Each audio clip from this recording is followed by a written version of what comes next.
বাঙালির রবিবার মানেই খাসির মাংস। চলো একে ম্যারিনেট করি মজা করে টক দই, পরিমাণ মতো হলুদ আর লবণ দিয়ে। এইবার আলাদা করে মশলার জন্য নিয়েছি এখানে আদা, পেঁয়াজ, রসুন, লঙ্কা, শুকনো লঙ্কা, গোটা জিরে।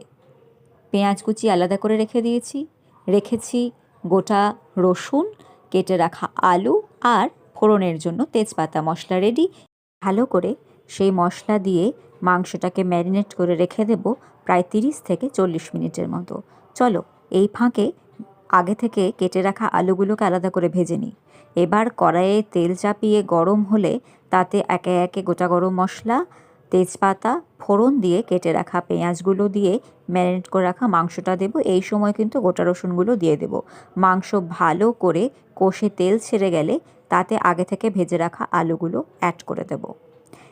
আরও ভালো করে কষিয়ে নিয়ে এই আলুর সাথে মাংসকে একটু উষ্ণ করে রাখা গরম জল পরিমাণ মতো দেব ঝোলের জন্য। আমি যেহেতু পাতলা ঝোল খেতে ভালোবাসি তাই জন্য আমি একটু বেশি করে জল দিয়েছি। তোমরা কিন্তু সেটা নিজেদের আন্দাজ মতো দিয়ে দেবে। এবার সমস্তটা ভালো করে রেডি হয়ে গেলে ওপর থেকে ছড়িয়ে দেবো গরম মশলা। এবার খাসির মাংসের পাতলা ঝোল কিন্তু একদম রেডি গরম ভাতের সাথে খাওয়ার জন্য।